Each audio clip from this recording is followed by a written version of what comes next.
चलिए, अब ये तो समझ में आ गया कि कितना मैग्नेटिक फोर्स लगेगा, उसका फॉर्मूला क्या है। My question to you guys is कि ये जो मैग्नेटिक फोर्स है और जो वेलोसिटी है और जो मैग्नेटिक फील्ड है, इनकी डायरेक्शंस में क्या रिलेशन होगा, इनकी डायरेक्शंस में क्या रिलेशन होगा। क्रॉस प्रोडक्ट लगा हुआ है, मैं V और B की मदद से फोर्स की वैल्यू कैसे निकालूं, which rule I will use. 11th का कॉन्सेप्ट लगेगा है, आप लोग बताएं। Which rule I will use to determine the direction of magnetic force experienced by the charged particle? Yes, Divya Singh. Sir right hand thumb rule. बिल्कुल सही बात है, right hand thumb rule. Perfect, ठीक है, परफेक्ट, परफेक्ट आंसर। देखिए, अगर मैं यहां पर एक टेबल बना दूंगा, ठीक है, इस टेबल पे मैंने क्या किया, अब दो फोर्सेस बना दी, ये देखो ऐसे बना दी, ये देखो ये मैग्नेटिक फील्ड, इस टेबल पे जो भी मैग्नेटिक फील्ड है ना वो ऐसे टुवर्ड्स राइट जा रही है, ये बी वेक्टर है। और जो वेलोसिटी वेक्टर है, चलो वेलोसिटी वेक्टर मतलब जो चार्ज पार्टिकल आया वो ऐसे आया, ठीक है, तो this is the direction of velocity. हमें क्या करना है, वी क्रॉस बी करना है। वी क्रॉस बी करने के लिए आप राइट हैंड थंब रूल, कैमरे की तरफ देखिए, आप जो जो स्क्रीन दिख रही है आपको उसको छोड़ो और जो वीडियो दिख रहा है उसकी तरफ देखो। आपका जो राइट हैंड थंब रूल कैसे लगाया जाएगा, आप वी की डायरेक्शन या वेलोसिटी की डायरेक्शन में अपने हाथ को प्लेस करेंगे और बी की तरफ मैग्नेटिक फील्ड की तरफ आप अपने हाथ को घुमा देंगे, तो जो थंब पॉइंट करेगा that thumb will show the direction of force. तो अगर इस डायग्राम में अपन वी क्रॉस बी करें तो हमारे पास फोर्स की जो डायरेक्शन निकलती है वो प्लेन के अपवर्ड निकलती है। क्या निकलती है, प्लेन के अपवर्ड। कोई भी हमसे पूछे कि यार हम लॉरेंस फोर्स की हेल्प से फोर्स की डायरेक्शन कैसे निकालेंगे, सो फोर्स की डायरेक्शन हम निकालेंगे by using the right hand thumb rule. और राइट हैंड थंब रूल हमें ये कहता है कि भाई जब भी दो वेक्टर्स के बीच में क्रॉस प्रोडक्ट होगा तो तीसरा वेक्टर निकाला जा रहा है, जो तीसरा वेक्टर यहाँ पर निकाला जा रहा है वो तीसरा वेक्टर इन दोनों एग्जिस्टिंग वेक्टर्स के परपेंडिकुलर होगा। सो मैं बोल देता हूँ direction is determined by using the right hand thumb rule।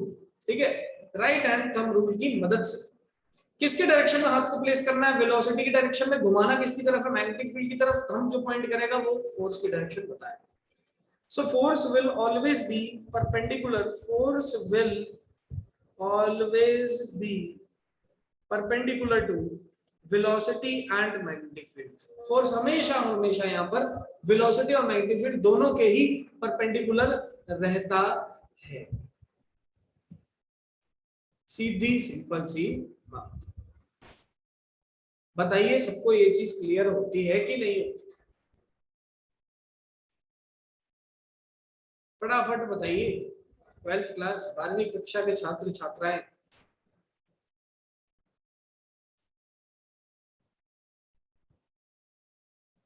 बहुत ही बेहतरीन। अब लॉरेंस ने यहीं से मैग्नेटिक फील्ड को डिफाइन किया। अब देखो आज बहुत बेहतरीन चीज बताऊंगा, ठीक है, बहुत ही बेहतरीन चीज बताऊंगा आज तुम्हें। इसी प्रिंसिपल के बेस पे एक ऐसा प्रिंसिपल बताऊंगा जिसे कहते हैं ऑरोरा बोरियालिस। बहुत लोग जानते हैं उसे नॉर्दर्न लाइट्स के बारे में, ठीक है। Basically it is due to the earth's magnetic field, earth के मैग्नेटिक फील्ड की वजह से ये ऑरोरा बोरियालिस या नॉर्दर्न लाइट्स वाला प्रिंसिपल हमें देखने को मिलता है। उसका एक्सप्लेनेशन हम अभी देखेंगे थोड़ी देर में। थोड़ी सी चीज उससे पहले पढ़नी हमें बहुत ज्यादा जरूरी है। आइए देखिए, ठीक है, आई होप आप लोगों ने कभी ना कभी नॉर्दर्न लाइट्स को देखा तो जरूर होगा। अगर नहीं देखा तो मैं यहाँ पर आपको वर्चुअल बैकग्राउंड में दिखाता हूँ। वर्चुअल बैकग्राउंड आ नहीं रहा है, जूम में अभी डिसेबल कर रखा है, कोई दिक्कत नहीं है, ये अपन इसको एनेबल कर दें। एक सेकंड रुकिए, आपको भी दिखाता हूँ, 2 मिनट।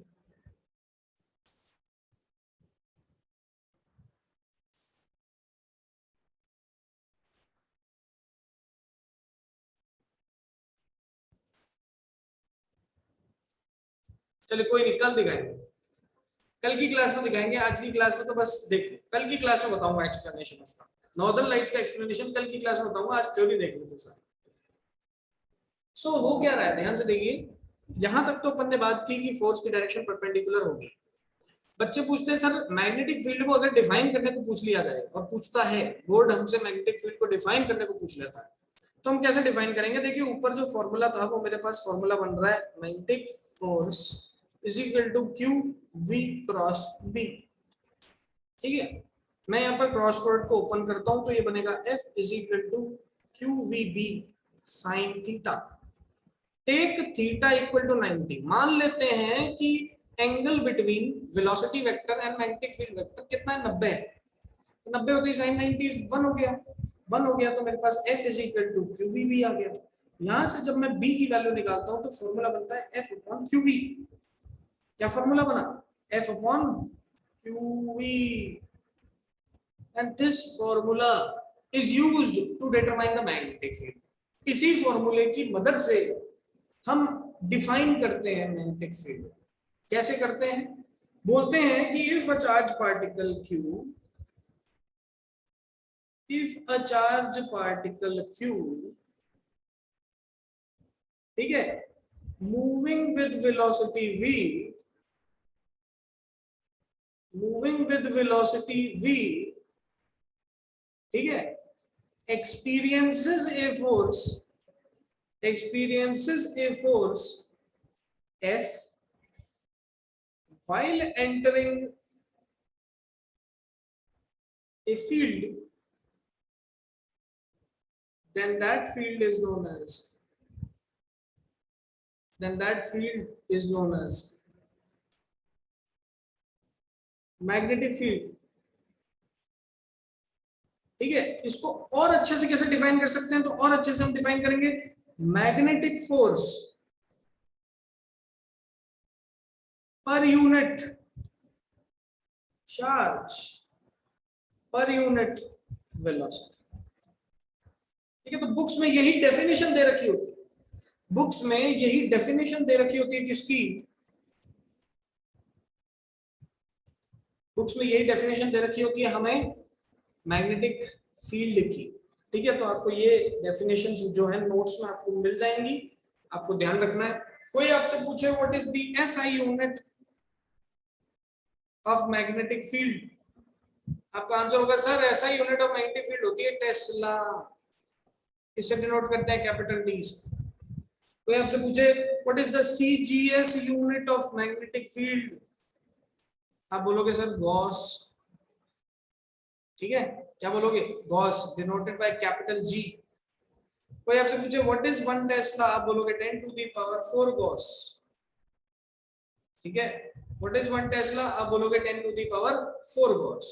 अब देखिए इसका डायमेंशन क्या होगा, तो डायमेंशन के लिए हम जानते हैं magnetic field is equal to force होता है mlt - 2, चार्ज होता है at, वेलोसिटी होती है lt - 1। तो ये l से l गया, ये t से t गया, आंसर क्या आ गया mt - 2a - 1। So this is the dimension. Simple सीधी सी बात है, कोई दिक्कत वाली बात नहीं है।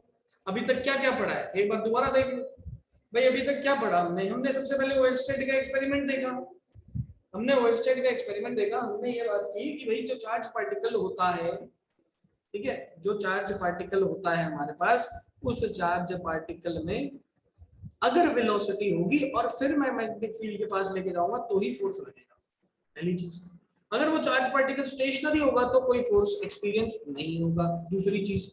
ठीक है, अब ये फोर्स की वैल्यू कितनी होगी, तो लॉरेंस ने हमें बता दी F is equal to Q V cross B.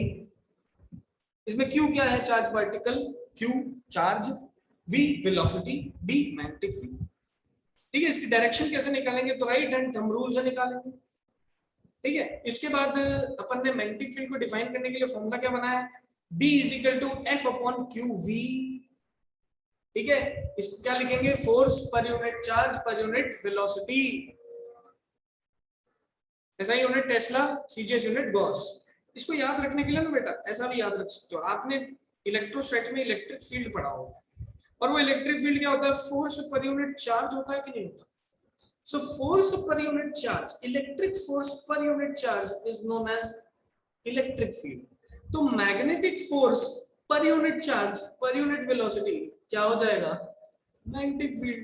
So बेटा सेम सा ही फॉर्मूला है अगर देखा जाए तो, इलेक्ट्रिक फील्ड और मैग्नेटिक फील्ड, ठीक है, इलेक्ट्रिक फील्ड और मैग्नेटिक फील्ड का फॉर्मूला अगर आप देखें तो मुझे सेम सा ही दिख रहा है, एनालॉगस दिख रहा है दूसरे को, ज्यादा कोई चेंज नहीं है, ज्यादा कोई बड़ी बात नहीं है। अगर आपको वो याद है तो डिवाइड बाय v और कर दो और e को b से बना दो। मतलब अगर आपको E = F/Q पता है तो आप E को तो क्लोज करके ऐसे b बना दो और नीचे v लगा दो, ये लो आ गया फॉर्मूला। अगर अभी भी नहीं आया तो देखो ऐसे याद रख लेंगे, E मुझे पता है, F/Q मुझे पता है, E को मैं बंद कर दूंगा B बन जाएगा और जो बंद किया उसके नीचे V लगा दूंगा, ये बन गया मेरे पास मैग्नेटिक फील्ड का फॉर्मूला। तो ध्यान रखिए किस तरीके से मैग्नेटिक फील्ड के फॉर्मूले को डिटरमाइन किया जाता है। अब लॉरेंस फोर्स के अकॉर्डिंग एक छोटी सी बात और करते हैं, फिर अपनी आज का जो क्लास है उसको उसका लास्ट टॉपिक देखते हैं। देखिए if electric and magnetic fields both are present in a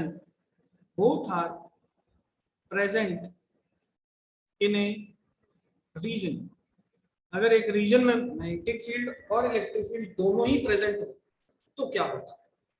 तो चार्ज पार्टिकल जब आएगा then charge particle will experience both force, then charge particle will experience both forces। कौन कौन से both forces? मैग्नेटिक भी और इलेक्ट्रिक भी।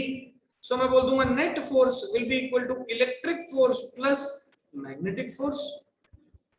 अब नेट फोर्स तो F हो गया, इलेक्ट्रिक फोर्स होता है Q इंटू E, इलेक्ट्रोस्टैट्स में पढ़ा है,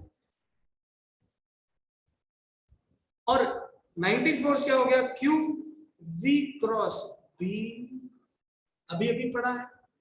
Q को ले लेंगे कॉमन, अंदर बच जाएगा E plus V cross B, and this is equal to known as the Lorentz force. इसी को हम FL या फिर लॉरेंट्ज फोर्स नाम से जानते हैं। कोई हमसे पूछे लॉरेंट्ज फोर्स क्या होता है, आप बोलोगे सर लॉरेंट्ज फोर्स वो फोर्स है जो कि चार्ज पार्टिकल एक्सपीरियंस करता है in the presence of electric field as well as magnetic field. कितना होता है तो आपने बस दोनों के फॉर्मूले पुट कर दिए, Q को कॉमन ले लिया, आंसर आ गया। अब इसमें कोई रॉकेट साइंस तो है नहीं, ऊपर हमने मैग्नेटिक फील्ड का फॉर्मूला जानते थे, मैग्नेटिक फोर्स का अभी भी थोड़ी देर पहले देखा, ठीक है, और इलेक्ट्रिक फोर्स का फॉर्मूला अब इलेक्ट्रोस्टैट्स में पढ़ चुके हो, इलेक्ट्रिक फील्ड का फॉर्मूला अब इलेक्ट्रोस्टैट्स के अंदर पढ़ चुके हो। सो आपको दोनों चीजें यहाँ पर क्लियर है, कोई दिक्कत वाली बात इसमें नहीं। बताइए क्या सबको ये चीज क्लियर हुई कि नहीं? फास्ट